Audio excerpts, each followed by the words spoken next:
இன்றைக்கி ஒரு சூப்பரான ஜாப் அப்டேட்ஸ் பற்றி தான் பார்க்க போகிறோம். ஸோ இமிடியேட்டாக ஜாயின் பண்ணி பயனடைஞ்சுக்கோங்க. குவாலிஃபிகேஷன் பார்த்திங்க அப்படின்னா 10th 12th டிப்ளமோ முடித்தவங்க யாராக இருந்தாலும் அப்ளை பண்ணி பயனடைஞ்சுக்கோங்க. டைப்பிங் தெரிந்திருந்தாலே போதும் அப்படின்னு சொல்லியிருக்காங்க.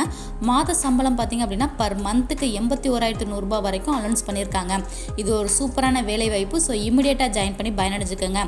டைப்பிஸ்ட் மற்றும் ஸ்டெனோகிராஃபர் வேலைக்கு தான் இங்கே அதிக அளவில் ஆட்கள் தேவைப்படுறாங்க.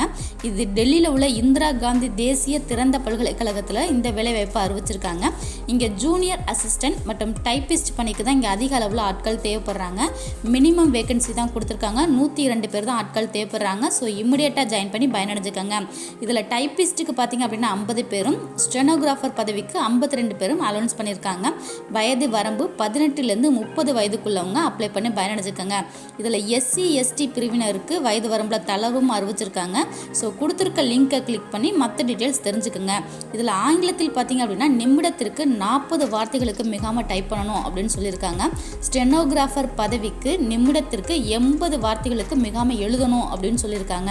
ஸோ இந்த தகவல் உங்களுக்கு உபயோகம் உள்ளதாட்டினா பரவாயில்ல, உங்கள் ஃப்ரெண்ட்ஸுக்கு அனுப்பி ஷேர் பண்ணி தெரியப்படுத்திக்கோங்க. தகுதியும் ஆர்வமும் உள்ளவங்க கண்டிப்பாக அப்ளை பண்ணி பயனடைஞ்சுக்கோங்க. டிகிரி முடித்தவங்களுக்கு இந்த வேலைவாய்ப்பில் முன்னுரிமை அளிக்கப்படும் என்கிறத அவங்க தகவலை தெரிவிச்சிருக்காங்க. மேலும் தகவல் தெரிஞ்சுக்கணும் அப்படின்னா லிங்க்ல டிஸ்கிரிப்ஷனில் கொடுத்துருக்கேன், பார்த்து பயனடைஞ்சுக்கோங்க. இது ஒரு சென்ட்ரல் கவர்மெண்ட் ஜாப்பு. இதை நமக்கு மொபைலில் அப்ளை பண்ணுறதை விட சிஸ்டத்தில் அப்ளை பண்ணுறது ரொம்ப ஈஸியாக இருக்கும். இதில் லிங்க் கொடுத்துருக்கேன், பார்த்து அப்ளை பண்ணி பயனடைஞ்சுக்கோங்க.